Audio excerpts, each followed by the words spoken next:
In the winter of 1955, the heavy doors of the Stevenage factory closed for the final time.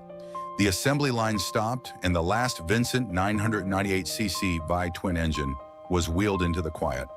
This was the power unit that had claimed the title of the world's fastest production motorcycle. It was a masterpiece of hand-built aluminum and steel, famously capable of 125 miles per hour, yet it was crushed, not by a faster machine, but by post-war austerity, a punishing British purchase tax, and a market rapidly shifting toward cheaper, mass-produced parallel twins. When the factory fell silent, the mechanics boxed away their tools. Britain lost an engineering monument, and riders lost a machine that demanded absolute respect. The paradox was absolute. The engine had not lost its raw power or its speed. It had simply lost the Briton that could afford to buy it. But the real story of the Vincent V-twin is not only the story of a factory closing its doors in 1955. It is the story of how a small British company built a machine so ambitious, so fast, and so uncompromising that it became a myth long before it became a memory. Every week, we tell the stories of British engines, factories, machines, and industrial names that once taught the country what power sounded like, and what happened when the market moved on.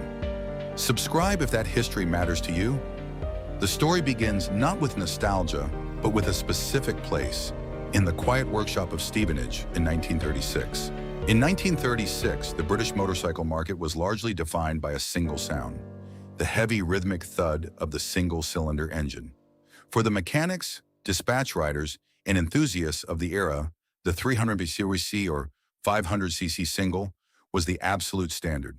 It was reliable, relatively easy to repair in a cold, dimly lit shed, and cheap to manufacture. But it had a severe limitation. When pushed to high speeds on Britain's newly expanded arterial roads, a large-capacity single-cylinder engine vibrated violently. The physical limits of the piston, the moving part inside the cylinder that is pushed downward by combustion pressure, meant that creating more power required a heavier piston, which in turn created even more destructive vibration. Britain needed power, but it needed power that would not shake a machine to pieces. This was the problem facing Philip Vincent in the small town of Stevenage, Hertfordshire.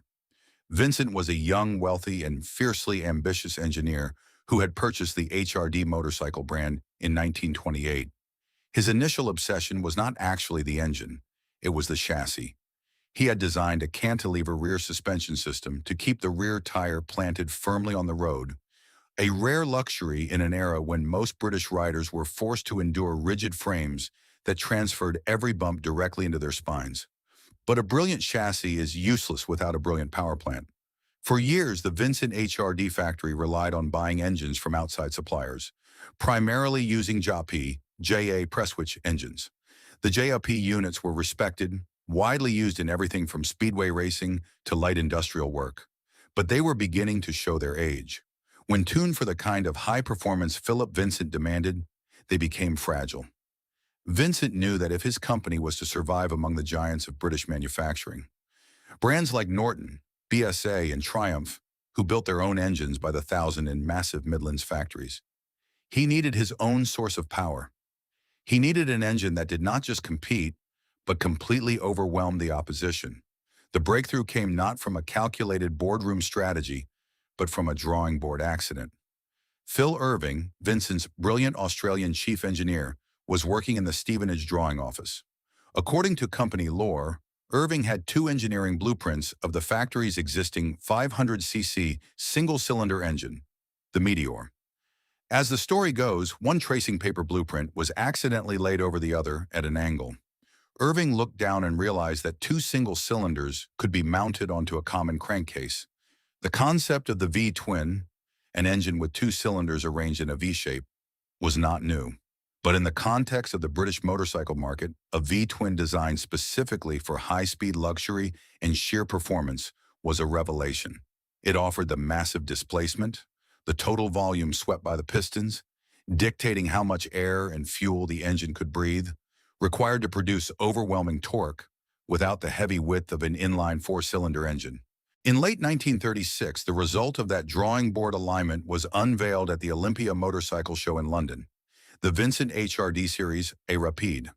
It was a 998cc 47-degree V-twin, and it immediately redefined the scale of British motorcycle engineering.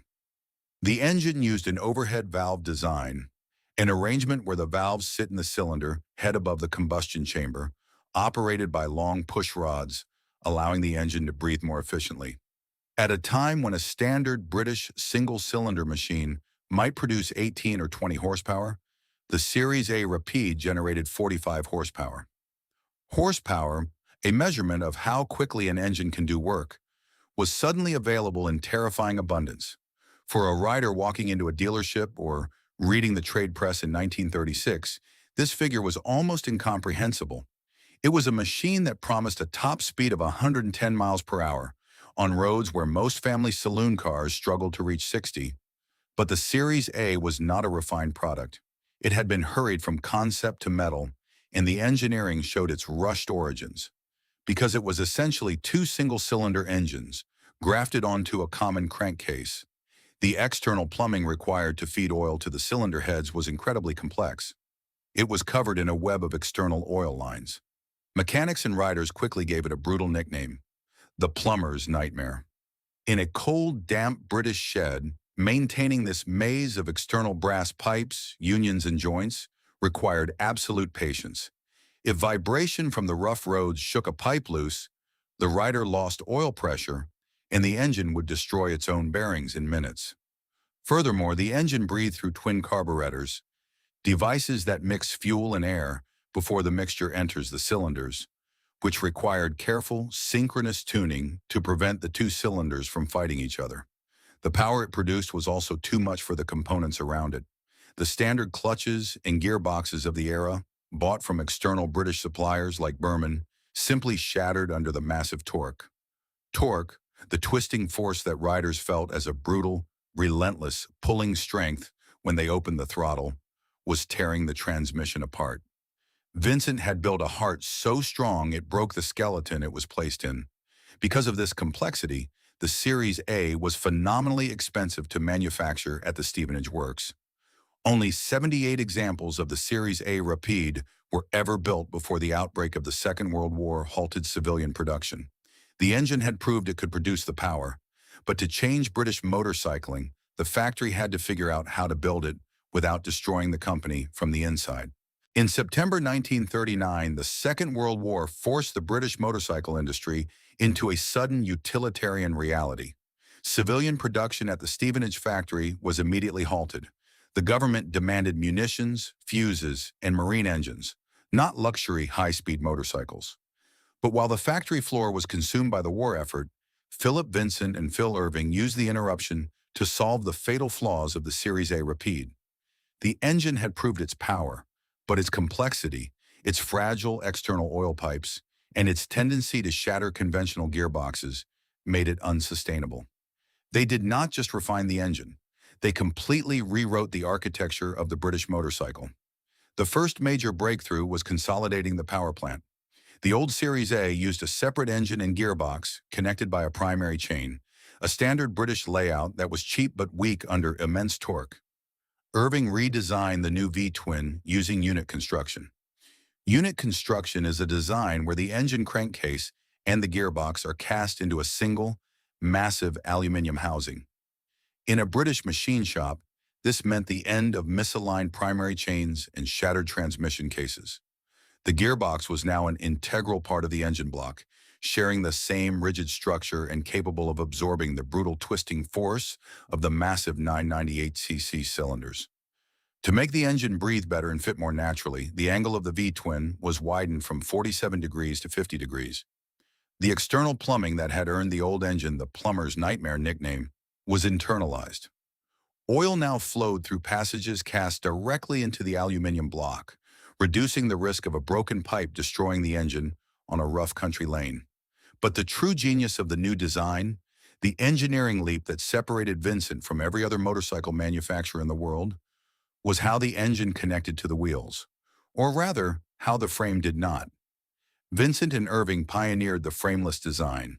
Instead of lowering the engine into a heavy tubular steel cradle, the way Norton, BSA, and Triumph built their machines, the Vincent V-twin became the frame. The engine block itself acted as the central stress member of the chassis, a steel spine box which doubled as the oil tank, bolted directly to the tops of the cylinder heads. The steering assembly attached to the front of this box. The rear suspension cantilever bolted directly to the back of the engine casing. In a British garage, the visual shock of this was absolute. When a mechanic removed the wheels in the petrol tank, there was no motorcycle left, only a massive, glittering aluminum V-twin engine sitting on a workbench, with suspension parts bolted directly to its metal skin. It was lighter, infinitely more rigid, and completely alien to the traditional motorcycle service network. This mechanical density also changed the physical ritual of starting the machine. To wake the V-twin, a rider had to overcome its compression. Compression is the squeezing of the fuel and air mixture inside the cylinder before it is ignited by the spark plug. Higher compression yields more power, but it also creates immense physical resistance against the piston. Kicking over a 998cc high-compression V-twin in a damp, freezing shed required more than just a heavy boot. It demanded a specific technique, using a valve lifter to release the pressure, pushing the engine just past top dead center, and throwing the rider's entire body weight onto the kickstarter. If the rider hesitated, the engine would kick back with enough violence to throw them over the handlebars or break an ankle. It was a machine that demanded absolute physical commitment before it even fired. In 1946, as Britain emerged from the war bankrupt and exhausted, the Stevenage factory unveiled the result of this wartime redesign, the Series B Rapide. The launch was an incredible paradox. The streets of post-war Britain were dominated by small, sputtering two-stroke commuter bikes and heavy, slow, ex-military, single-cylinder machines like the BSA M20. The nation was under strict austerity. Petrol was still rationed. Steel and aluminum were severely restricted by the government, allocated strictly based on a company's ability to earn foreign currency. The government mandate was brutal and clear: export or die. Into this gray, exhausted world, Vincent launched a 45-horsepower, 110-mile-per-hour luxury V-twin that cost more than an average family home's deposit. The problem was not the engine. The problem was the world around it. The materials required to cast those massive unit construction crankcases were suddenly scarce and formidably expensive. The skilled machinists in Stevenage had to work with whatever high-grade aluminum they could secure, which drove the manufacturing costs to staggering heights. To justify its existence to the government and secure its metal rations, Vincent had to prove it could sell the Series B overseas, particularly to the lucrative American market. Yet for those British riders who could scrape together the funds, the Series B Rapide offered a mechanical experience that simply did not exist anywhere else. It was smooth, brutally fast, and engineered with a precision that bordered on obsession. The local motorcycle dealers, accustomed to adjusting primary chains and welding cracked steel frames, suddenly had to learn how to service a rolling power plant that behaved more like an aircraft engine than a traditional motorcycle. The block was ready, the design was proven, and the post-war roads were waiting. The engine was about to teach the world exactly what a British V-twin could do when the throttle was fully open. In early 1948, the Series B Rapide had already established itself as the fastest standard motorcycle in Britain. But within the quiet, busy workshops of the Stevenage factory, there was a restless obsession with pushing the aluminum even further. Phil Irving and Philip Vincent knew the V-twin had not yet reached its mechanical limit. By fitting higher compression pistons, polishing the connecting rods to reduce stress fractures, and installing larger carburetors to feed more fuel and air into the cylinders, the 998cc block could produce a level of violence that no other road machine could match.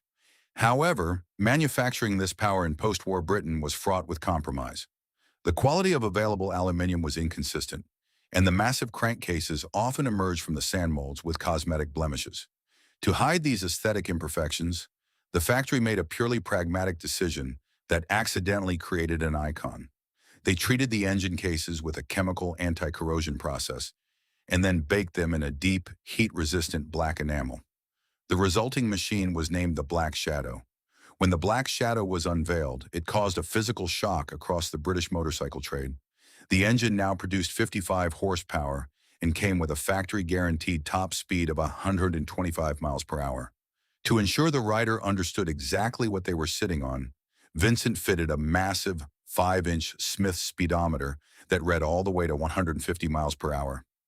In a 1940s landscape where most transport consisted of a sputtering 250 cc Villiers, two-stroke, or a heavy, slow Leyland public bus, the Black Shadow was almost beyond comprehension. In a Britain where an engine could decide whether an aircraft lifted from a grass airfield, a lorry made its delivery, a motorcycle carried a rider through the night, a bus left the depot, a racing car survived the next lap, or a luxury car kept its silence at speed, power was not an abstraction. It was metal, fuel, labor, heat, sound, repair, risk, and trust. For the men assembling these engines on the long, oil-stained wooden workbenches in Hertfordshire, that trust was built entirely by hand. There was no moving assembly line at Stevenage, none of the mass production scales seen at the great BSA or Triumph factories in the Midlands. Instead, small teams of highly skilled fitters assembled each V-twin individually. They matched the internal timing gears, the cogs that keep the camshaft and crankshaft in perfect, catastrophic avoiding synchronization, by ear and touch. If an engine whined too loudly on the factory test bench, it was immediately stripped down and rebuilt. This pursuit of perfection solved problems that other manufacturers simply ignored. Because the Black Shadow's immense torque was destroying standard transmission components, Philip Vincent designed a unique servo-action clutch. When the rider pulled the heavy clutch lever on the handlebars, a smaller primary shoe engaged inside the primary drive, using the engine's own twisting force to clamp the main clutch plates together. It was complex, heavily engineered, and required exact adjustment in a shed, but it meant the V-twin could transmit its power to the rear wheel without tearing itself apart. It was this uncompromising mechanical density that made the Black Shadow the ultimate prize for a new generation of British riders. These were often young men who had returned from the war, who had maintained Rolls-Royce Merlins on freezing airfields or driven tanks across Europe, and who found civilian life unbearably slow. They wanted machines that required skill, nerve, and mechanical sympathy. They gathered at places like the Ace Cafe on the North Circular Road in London, or at local motorcycle meets from Yorkshire to Cornwall. Outside in the dark, surrounded by the smell of hot oil, damp leather, and cheap petrol. The sound of a Vincent V-twin arriving was unmistakable. It was a deep, uneven, booming thud that overpowered the higher-pitched exhaust notes of the single-cylinder Nortons and BSA Gold Stars. To own a Black Shadow was to sit at the absolute peak of the British mechanical hierarchy, but the factory was not finished. If the Black Shadow was built to dominate the road, the engine still had one more iteration left, one designed solely to dominate the absolute limits of world speed. If the Black Shadow was built to dominate the road, the engine still had one more iteration left, one designed solely to dominate the absolute limits of world speed. In 1948, the Stevenage factory introduced the Black Lightning. The Black Lightning was not merely a modified road motorcycle. It was the Vincent V-twin taken to its absolute engineering extreme. The factory stripped away every unnecessary ounce of weight. Steel components were replaced with magnesium alloy, a metal lighter than aluminum but phenomenally expensive and difficult to machine. The engine internals were radically altered. Phil Irving specified high-performance racing camshafts, the rotating shafts that control exactly when and how long the valves open, and raised the compression ratio to a level that required specialized racing fuel. The result was an astonishing 70 horsepower from the 998cc block. In an era when most British riders were satisfied with 20 horsepower, the Black Lightning was a revelation. It weighed just 380 pounds and was completely stripped of lights, road equipment, and compromises. In September 1948, an American racer named Raleigh Free took a specially prepared Vincent V-twin to the Bonneville Salt Flats in Utah. Stripped down to a bathing suit to reduce aerodynamic drag, Free stretched out flat along the spine of the motorcycle and shattered the American motorcycle speed record, achieving 150.31 miles per hour. The photograph of that run became one of the most famous images in motorsport history. But while the engine was conquering the world's speed records in the bright sunlight of the American Salt Flats, the reality back in the damp, brick-built workshops of Stevenage was vastly different. The Black Lightning and the Black Shadow had cemented Vincent's reputation as the builder of the world's fastest standard motorcycles. However, that reputation masked a terrifying industrial vulnerability. The sheer amount of highly skilled labor required to build just one of these engines was unsustainable. At the great BSA works in Small Heath, or the Triumph factory in Meriden, moving assembly lines were turning out hundreds of simple engines a week. Those factories relied on volume, standardization, and economies of scale. Vincent, by contrast, relied on craftsmen. If a set of timing gears in a V-twin did not mesh with absolute silence, a highly paid fitter would spend hours dismantling the crankcase, swapping gears from a parts bin, and rebuilding the engine by hand until the tolerance was perfect. This was brilliant engineering, but it was disastrous economics.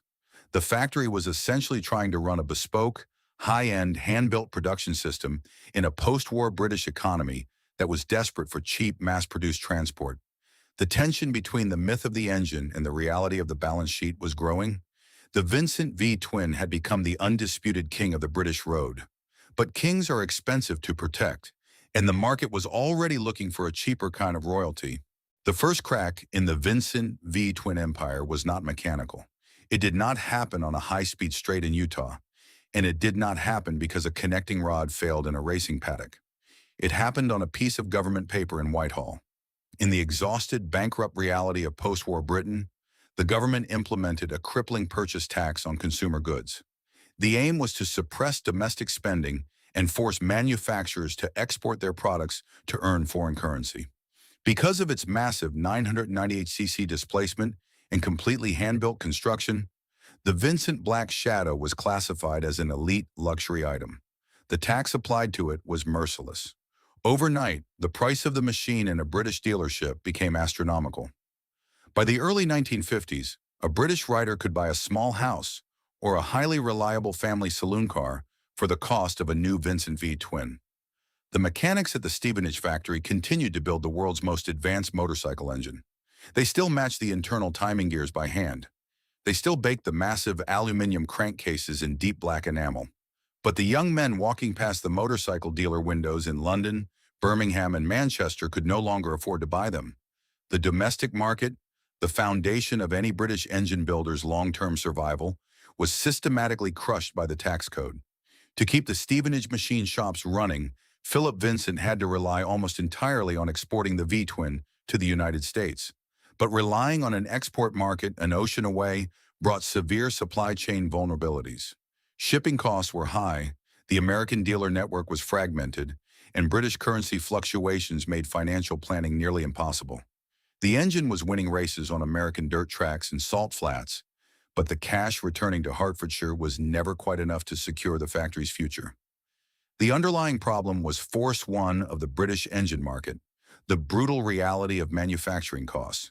Every Vincent V-twin required expensive, high-grade aluminum castings. Because of the frameless design, the engine block was a highly complex structural component. If a casting arrived at the factory with a slight flaw, it could not be used. If a fitter spent 3 days assembling an engine and it failed its bench test, the labor cost was entirely absorbed by the company. Vincent was operating a bespoke, low-volume, high craftsmanship assembly process, but they were trying to survive in a rapidly industrializing world that demanded scale. At the exact moment Vincent was struggling to balance the cost of its hand-built perfection, a different kind of engine began to flood the British road network. In the massive Triumph works at Meriden, Edward Turner was accelerating the production of the parallel twin. A parallel twin, an engine where two cylinders stand upright, side by side in a single block, sharing a single-cylinder head, was a complete contrast to the Vincent philosophy. It was an engineering compromise. It vibrated more at high revs, it required a traditional heavy steel frame to hold it, and it did not produce the devastating, endless torque of the 998cc V-twin. But the parallel twin had one supreme advantage. It was incredibly cheap and fast to cast, machine, and assemble on a moving production line. Triumph, BSA, and Norton were pushing parallel twins out of their Midlands factories by the thousands. These engines were half the capacity of the Vincent, usually 500cc or 650c, and they produced significantly less horsepower. But they were light, they handled reasonably well, and crucially, they were affordable. A young British rider could actually buy a Triumph Speed Twin, maintain its simple primary chain in a cold shed with basic spanners, and ride it to work the next day. The parallel twin did not offer 125 miles per hour, but in the speed-restricted, heavily policed, and petrol-rationed environment of 1950s Britain, it was fast enough. Vincent found itself trapped in a narrowing corner.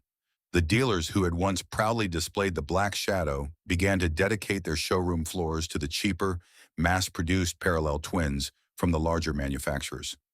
The large Midlands factories could afford massive advertising campaigns, widespread warranty support, and dense networks of local parts suppliers.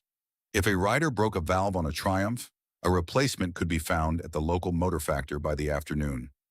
If a rider damaged the complex internal plumbing of a Vincent V twin, it required specialist knowledge, expensive spares directly from Stevenage, and a mechanic who understood the intricate tolerances of the engine block.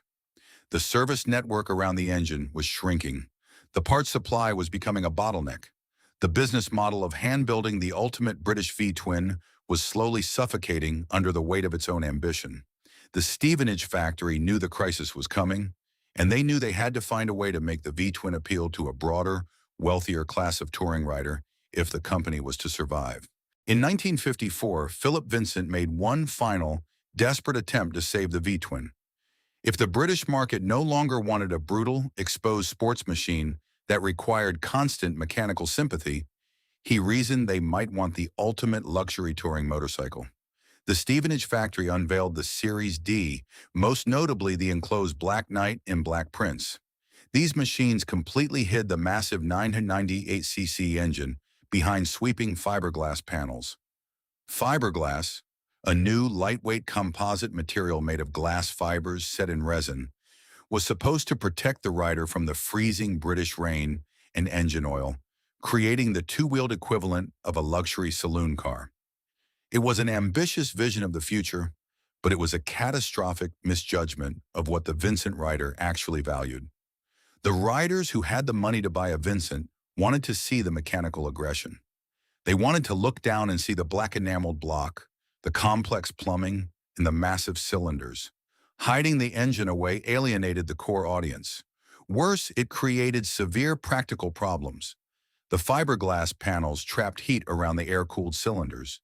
Engines specifically designed to shed heat through the rush of wind across their metal fins, leading to overheating in slow traffic.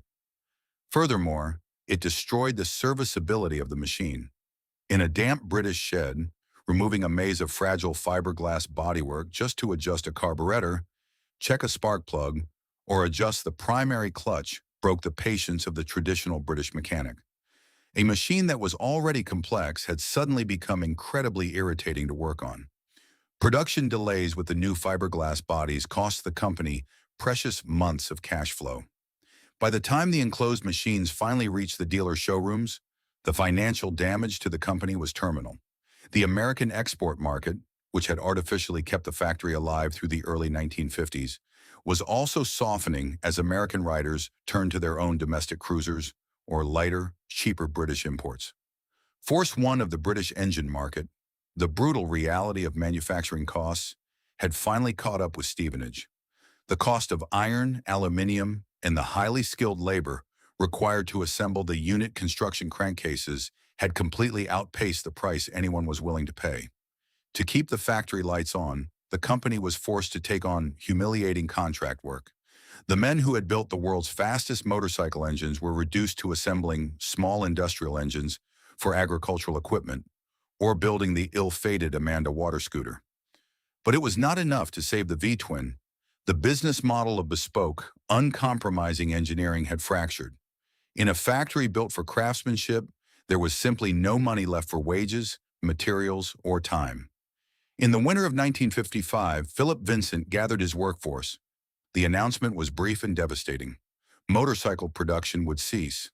The final 998cc engines were assembled not with the usual atmosphere of triumph, but in the grim knowledge that they were the last of their kind. The fitters matched the timing gears one last time, tightened the final bolts into the aluminum, and rolled the machines out of the workshop doors. The engine still ran, The export orders stopped. The tax remained too high. The aluminium became too expensive. The parallel twins won the road. The assembly line halted. The Stevenage factory fell silent. The badge remained. The Britain it powered was gone. The factory floors went quiet, and the tools were boxed away. But an engine built with that much ambition does not vanish just because the accountants say the story's over. When the heavy wooden doors of the Stevenage factory were finally locked in the winter of 1955, the Vincent HRD company collapsed into receivership. The factory buildings were eventually sold, the specialized tooling was scattered, and Philip Vincent, the man who had bankrolled the pursuit of absolute speed, ultimately lost his personal fortune. In a standard industrial history, this is the exact moment the engine disappears. It becomes scrap metal, quietly melted down in a foundry to be recast into the cheap, mass-produced parallel twins or small commuter car engines that the British market actually wanted to buy. But the 998cc V twin refused to die, because it had been built with such uncompromising material quality, and because it produced a level of torque and power that remained fiercely relevant for decades. The engine completely bypassed the scrapyard. Instead, it entered a strange, almost mythological aftermarket. It survived because of the British shed. The writers who owned Series B Rapides and Black Shadows knew they possessed a machine that simply could not be replaced by anything sitting in a modern dealer showroom. As the official factory parts supply dried up, the service network evolved. It moved away from the high street and into a deeply connected, fiercely protective underground network of mechanics, machinists, and engineers. The Vincent HRD Owners Club became less of a social enthusiast group and more of a shadow manufacturer. In cold, damp garages and small machine shops across the country, men began to reverse engineer the V-twin. When the original aluminum crankcases cracked under decades of stress, specialists learned how to cast and machine brand new ones.